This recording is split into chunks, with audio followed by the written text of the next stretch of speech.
we both agree Gnosticism is fake and gay. But I think there's a propensity for people to call out Gnostic heresies on things that are maybe borderline, or maybe they're just a little bit too trigger happy to call out things that are authentically within the gospel and yet have Gnostic tinges to them. Like what? Well, would you agree that the secret mystical knowledge, or gnosis, as they say, is that gnosis is reserved for the elect? That's a hallmark of a Gnostic heresy. That their secret knowledge, it's for the elect. That's Gnostic heresy. Would you agree with that?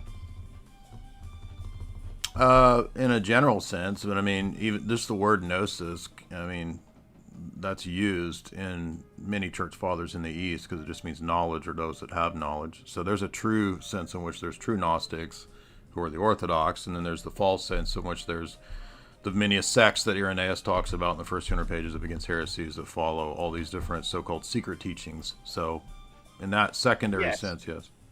Well, secret teachings, right?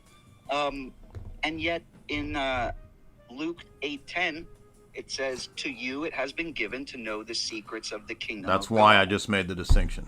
That I yes, just okay, we're on the same.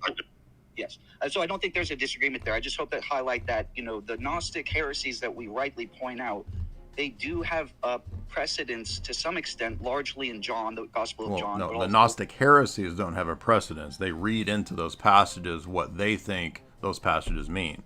And what I just said is Jesus talks about the mysteries of the kingdom, and he explains that those are like the parables and the Gentiles coming into the church. Those are the mysteries of the kingdom that are given to the apostles, of the disciples, that the Pharisees and the Jews don't understand and can't understand.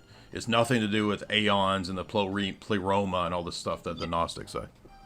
Yes, okay. Well, then maybe it just ends there, because I think that's really what the conclusion at least I've come to, is that all of the extra lore and everything is obviously useless.